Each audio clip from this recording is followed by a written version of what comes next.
Cool. So, okay, cool. What's up, guys? So we're here with Brian Grubb. Super excited to have just a few minutes with Brian and ask him some questions. Brian, what have you been doing lately? Oh man, well, since quarantine started, all of our travel kind of got put on hold for a few months, and but yeah, I've just been at my house in Orlando. We've been pretty lucky down here. Like, we've still been able to get on the lakes and go to the beaches and stuff. So I've actually been spending a lot of time on my Malibu and out in the backyard on the lake out there and stuff. So I've been riding a lot and foiling, and yeah, I've been teaching some people how to foil and stuff. It's pretty popular around here, so been doing a little bit of that. But yeah, I think I put about 75 hours on my boat in the last, 5 weeks or so. So we've been out there quite a bit. So tell me. Yeah, I'm due for another oil change. So yeah, a few of us here at Taylor's Boats, we went to Deer Creek like last Friday, and yep. I foiled for the first time, and it's fun, it's hard, and yeah. Tell all the viewers out there, like, how do you weight yourself on it? What are some tips to learn how to do this? Yeah, so it's kind of its own animal, it's riding those foils is kind of the opposite of everything else that you do. Like when you're holding on to the handle or getting towed, like, wake surfing's like real back foot heavy, wake skating, even, wakeboarding and stuff. Where the foil, you're just using the board to control the wing. So, if the nose of the board's up, then that means the wing's going to be coming up out of the water soon too. So you kind of have to keep the board, nice and flat. But once you're up on the foil, you have to balance left and right and forward and back. So you're kind of like on every axis, which is a lot different than anything else that we do like behind the boat normally and stuff. So it's different and it's a challenge. And I think that's kind of why I liked it, right away too. Like, it took me a couple tries to like feel comfortable and like get going on it. And then, yeah, we just started learning all this stuff, and then, getting hooked up with lift and getting on some really good wings and masts and good equipment. That really changed the game for me. And yeah, I really love riding their products but yeah, it's just fun. And then, but setting up the boat is a little bit different too. So like when I foil behind the boat, I don't run as much weight as I do like when I'm wake surfing, just because you don't really need the steepness in that first wave. So I usually fill my bow tank up the whole way, and then I usually fill up the mid tank like either half or 75%, and then I usually only put about 25% in the back. And then when I ride, I usually have the wedge on like the first setting, the one right below ramp. But when I'm teaching people, I run like even less weight than that and keep it in ramp mode, because on the Malibus, we have a nice, with the power wedge, it's really easy to like kind of put the steepness that you want in the wave without having to have a lot of extra water weight in the boat if you don't want it to. Sure. So super efficient. And then I bump the speed up too. I usually go like 12 and a half. And what that does is just kind of stretches that wave out a little bit. And it just really gives you more room to play, because you get a lot more speed on the foils than you do on the surfers. So you kind of need more room to stay away from the boat and stay off the steepest part of the wave and still give you like, lots of push like back, further back, like where the wave's starting to break. Yeah, we were watching a few YouTube videos, and we've seen you get like 65, 70, 80 feet, no problem behind yeah. stuff. And then even to the point where you just run off a dock and then pump properly and get your momentum going, and you just go.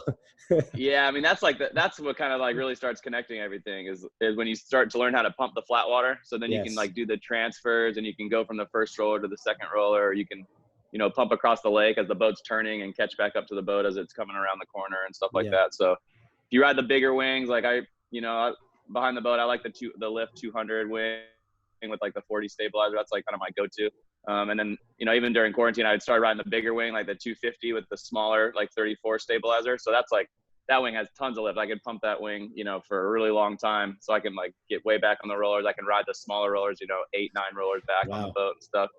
So you can kind of customize your equipment for kind of what you want to do, but the smaller wings are easier to learn on, so they don't get as much lift on the start. So if you have the option, or you have the availability of like, having some options in wings, like, yeah, it's best to learn on the smaller ones, just because they're still stable, but they're a lot easier to get up on. Most people, they have the hardest part is just like keeping the nose down, like as they get started. Yes. So like right when the rope gets tight and they start to come up, like they don't have enough, like you got to get the nose of the board up above the surface of the water, but then you got to really flatten it out. And then from there you can kind of keep it more stable and stuff like that. But the smaller wings don't jump out of the hole as fast. Okay. But then once you start learning how to do that and turning and stuff like that, like, and then starting to pump the flat water, the bigger wings kind of just give you like more glide out there and stuff. And you said you're going 11, 12 miles an hour? Yeah, I usually go a little faster. Like I'm up at like 12.8, 12.9. I like to go right under like where the surf gate's going to pop back in, just because I want to like stretch that thing out, you know? Sure. Just because, yeah, it just gives you more room to play. I mean, on that first roller, you probably have, 60 feet of like wave that you can play on, like when you're going that fast on the foils. And then that's kind of how you want to start doing like your first transfers and stuff too, like working your way back on that first roller all the way to the back of the wave where you're basically falling off of the first wave.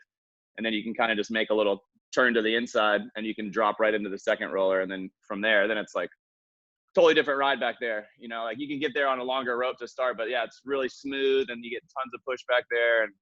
And yeah, it's a really fun wave to cruise on back there too. So. That's awesome. So you said you put 75 hours on your Malibu. What Malibu are you currently riding behind? Yeah, so I have a 2018 23 LSV. Okay. Still have the same boat that we did like the North Florida Loop and the Florida Crossing, the Okeechobee Run. So yeah, that same boat. We're actually about to do another wakeboard adventure down to Miami, hopefully next week. Wow. So we're gonna put in where we took out in Titusville at the end of North Florida Loop and take the Intercoastal all the way down to Miami. It's like 215 miles from there. So that's a long way. yeah. So we're gonna do like 3-4 days on the way down there, and yeah, but this stretch will be really cool. Like there's some great riding spots along the way. There's some like really cool inlets that we can go in and out of.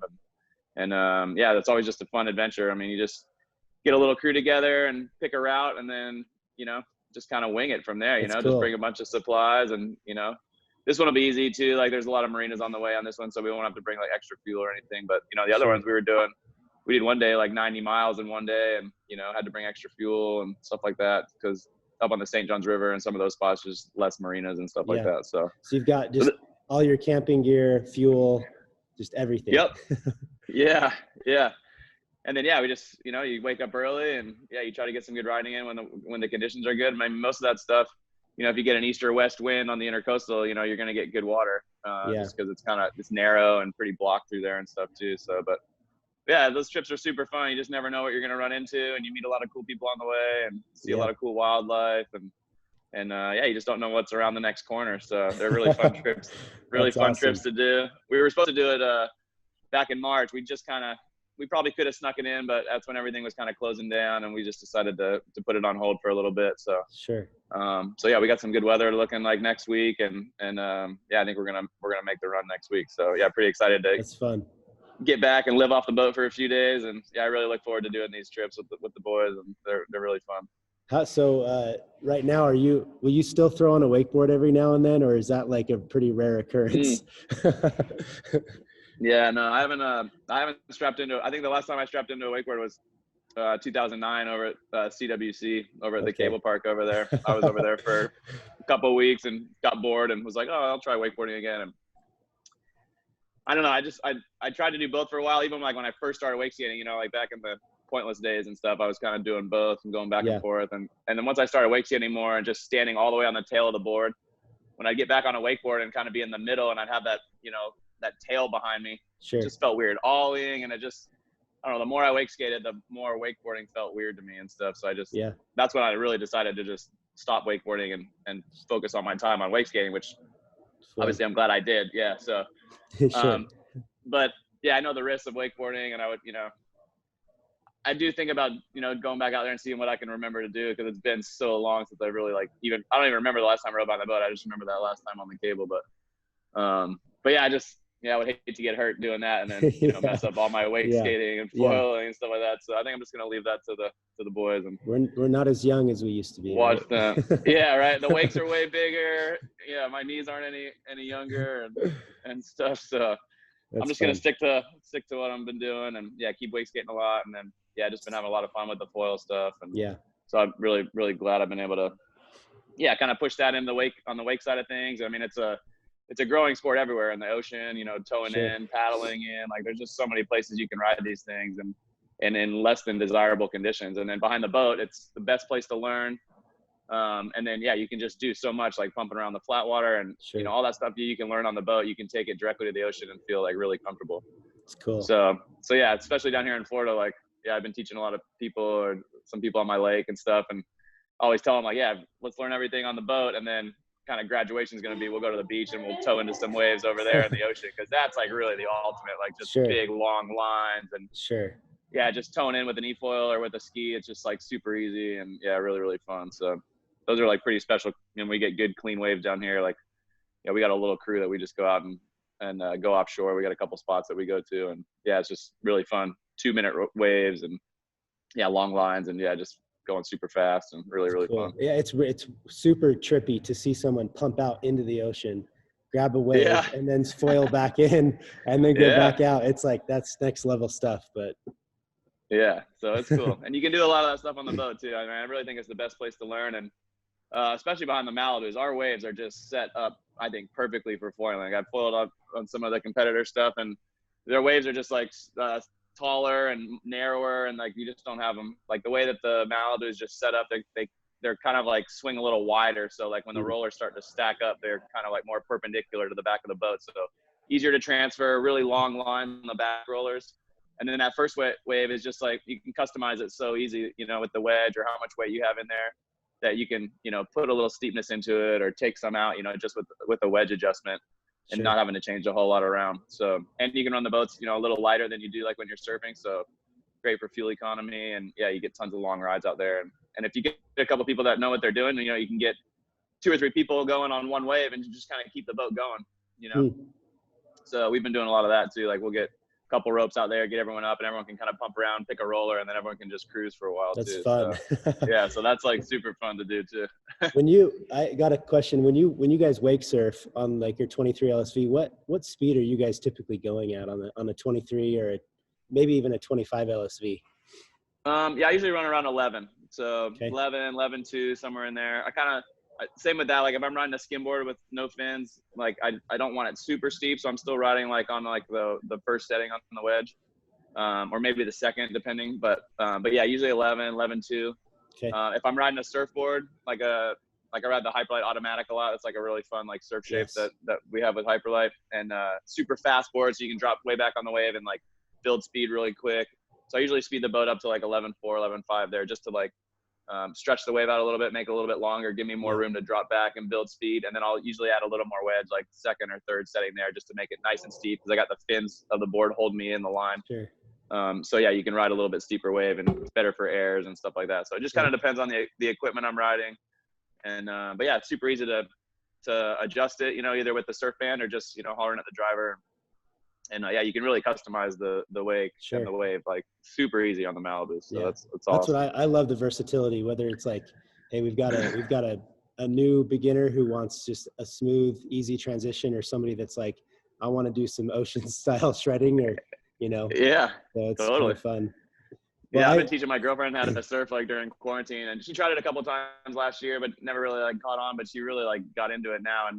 And it's crazy, even just like with not much weight in the boat and a little bit of wedge, like the wave has so much push, and you know, the boat just gets on plane super quick, and it's perfect for her. Like it's got, you know, tons of push. She can stay in the pocket, and yeah, she's like really become to like enjoy it now, and surfing a lot. She wants to go like every day. So, that's awesome. So that's been cool. Yeah, you can have like a beginner wave, and then just maybe put a little more weight, a little more ballast weight in, a little more wedge, and then, you know, it's a world-class wave that we can do, you know, all of our stuff on too. So it's pretty awesome. It's a great endorsement for Malibu. I love it. Yeah. Oh, that's easy, man. I love I love the Malibus, and I spend a lot of time on them, and yeah, I mean, I got all good things to say about Malibu for sure, because they build the best boats out there. So back in 2013, I think my sister was actually serving a church mission in the Philippines, and she was she was in an area like Cauayan, I think, or Cauayan. I don't know how to say it, but that was kind of right around the time you went to the Philippines and we're surfing the rice fields. And that's right. Yeah. It was crazy to see. You're on these huge terraces that become like literally 15 feet wide, and then you have like thousands of feet, kind of not like a street drop off, but basically, what was that? Tell us about that trip, because that's one of the my favorite memories of you wake skating in the Philippines. Yeah, that was that whole project really kind of changed my whole career, really. I mean, that was the first Red Bull project I did on my own. Like that was like an international project, and yeah, I mean, the way it all came together is kind of a long story, but yeah, a friend of mine that worked at Red Bull in Europe, Sebastian, him and I had met in the Philippines a few years before at CWC. He's like he's into wakeboarding and wake skating too. So he was just over there on vacation, and we were just talking, and we're seeing all these rice terraces and talking about,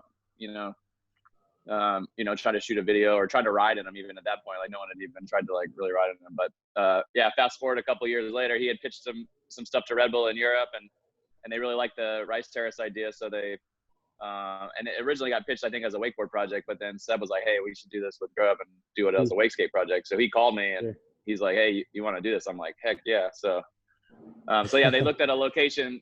They looked at a location in there and then one in Japan. And, but the story of the Philippines is just like, man, it was really cool that it was like on the dollar, like on the money there, the exact terrace that we rode, and just the history in Banawe and like how they do all that farming up there. I mean, the area is just, it's beautiful. I mean, it's pretty crazy spot. And then, so we flew out there, and it's like a 12 or 13 hour drive north of Manila. We like drove all through the middle of the night, got up there, and I mean, it's just like looks like in the video. It's just right off the side of this road. You don't ever see the road, but right behind that terrace is like the one road that kind of goes up the mountain there. And it's just right there. And we had to build it up a little bit. We went there like in between, like when they didn't have any crops planted or anything. So we had to like, obviously work around all that. But we just basically, the only thing we really changed there, we took a little bit of dirt and we just kind of built the walls up in the top pool a little higher so we can get a little more water in that pool, and then built the rail out of a tree out there. And we sessioned it for 4 days or so. I mean, the weather was pretty crazy. Like we were up, an hour and a half before daylight every morning, like on site waiting for the sun to come up. And then we'd get about an hour every day. We had one day that there was a cold front. It was freezing cold, but it was clear for like 4 hours or so. And we got a lot of like riding in that day. But before that, we get about 45 minutes or an hour every day. And then the fog would just roll up the mountain and just like shut the whole valley down. So pretty much with all those projects, I mean, even like the one we did in Bosnia, we were there for over 2 weeks and we shot for maybe, I don't know, 6 hours or something, maybe 7 hours because of the weather. The whole time it was snowing. I mean, we got over 6 feet of snow while we were there. So, all these projects, you try to plan everything, but Mother Nature's always got the last laugh sometimes. So were the locals in the Philippines, like, did they even comprehend like what you were doing? Were they like, what is this guy doing? I don't think so. I mean, we had some downtime up there though. We had a lot of people helping us, like probably 40, 50 people like helping us, that all work there and work on those fields and everything. But they were all super, super nice. And we actually tried to teach a few of them how to start like in the top pool, like with the winch and stuff. So we would like pull them. I think one or two of them got, up on the board for a little bit, but the pool was only 100 feet long or less, so right as they were kind of getting going, we had to kind of hit the brakes on them and stuff too. But we got a ton of great memories from that trip, and that one kind of did really well. We got a lot of great exposure from it, and got 1 million views in the first day that it was out back in 2013. So that was like a huge number for us. So then we got to start dreaming even bigger after that, just because there was a lot of locations around the world that we had our eyes on. And then this video did really well. So we cool. Just started pitching the rest of them, and we've gotten to do quite a few of them now over the years. Amazing, man. Well, I think you've been with Malibu now for how many years? I signed with them in the fall of 2001. So almost 20 years. So I mean, I remember when like Spray, the wakeboarding video, came out, and I watched that video like every day of my life.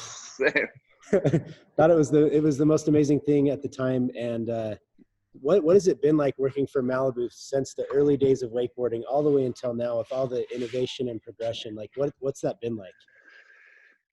Oh man, it's been great. I mean, like when we first started getting boats from Malibu and riding for them, Chad Sharp and I actually signed like the same time. So him and I have been on the team and been doing this together since then. But my first boat was a 21 VLX. That was kind of like the go-to boat back then. I think they had some bigger boats, like they had the Sunscapes and stuff back then. But that was like kind of the go-to wakeboard boat. So Malibu was doing a tournament series called the Just Ride tournament series like back then. And that's kind of how I met everyone at Malibu, doing those events that summer. And then so I got one of those boats at the end of the year, and that was like my first boat. It was orange and white, and it was super cool, man. So we were, back then we were putting a ton of fat sacks in the boats, basically trying to sink them, make the biggest wakes we could. And then over the years, the boats gotten bigger and deeper, and obviously when Surfgate came out, that was like a really cool project to be a part of too. I got to be on that first photo shoot when they kind of unveiled it, and we got to see it, you know, firsthand. And really from that point on, I think everything changed. You know, I mean, you know, I think all the boating industry, you know, got hit pretty hard during the recession in 2008 and 2009, and then everything was starting to come back online, you know, 10, 11, and that's when like Surfgate came out, and that's really when these wakeboard boats turned into you know, boats that you can do a lot more on. You know, having the surf feature just open the doors to a lot more people to have fun on the water, and you don't have to be a young, you know, wakeboard kid to enjoy all these big wakes and waves and stuff too. So now I think it really like helps, you know, bring a lot of families into the sport, you know, older guys, even guys my age that were having, you know, families, you know, they wanted to maybe go on wakeboard a little bit, but their kids wanted to surf or, you know, do other things. And yeah, now the boats, you can do everything on them too. So, and obviously, I mean, yeah, every year Malibu has tons of new technologies come out. They're always working on new stuff. And yeah, like we love going to the photo shoot every year, just kind of see all the new boats and see all the new features and everything. But yeah, I mean, the boats are amazing. You know, I mean, GPS speed control makes it super easy to drive. You know, the power wedge, the ballast, you know, pretty much all the features that you have on there just make it real easy to control everything right at the helm. And yeah, you can customize it for every ability level and size and everything else. And just the way the boats look and all the color options, and you know, just there's so many cool things that Malibu's offering right now that people can get as options on the boats. It's just, yeah, it's crazy to see where it's come in the last 20 years. That's awesome. Well, I don't want to take your whole day, man. You've been really kind to no worries. take time out of your day, and you've always been really good to Taylor's Boats and all of our, you know, the family here, and we're appreciative of you and just thankful. So, yeah. Oh, well, thanks a lot, guys. Yeah, I love working the boat show with you guys every February, and yeah, you guys have a great dealership, and yeah, I hear a lot of great things out in Utah with you guys, and yeah, so yeah, I'm appreciate you guys wanting to do this with me, and yeah, hopefully we run into you guys this summer. Hopefully we get the Just Ride tour going sooner than later. We really want to get on the road, and you know, we enjoy doing that that whole swing, like in the summer, you know, just getting on the road and going to dealers and taking people out, teaching them how to surf or teaching them anything really, just showing them the boat and all that stuff too. So we're excited to hopefully get that going in the end of June and July. And yeah, I know we got stops coming through there. So hopefully, I haven't got the schedule yet. I don't know which ones I'm going to yet, but yeah, hopefully maybe come out and see you guys. Yeah, because yeah, Utah's beautiful in the summertime. It'd be great to come out and check you guys out, definitely. Well, awesome, man. Well, thanks so much, and enjoy, okay, no worries. On the Malibu. Thank you. All right, thanks, guys. Right on, man. See you, Brian. Okay, see you guys.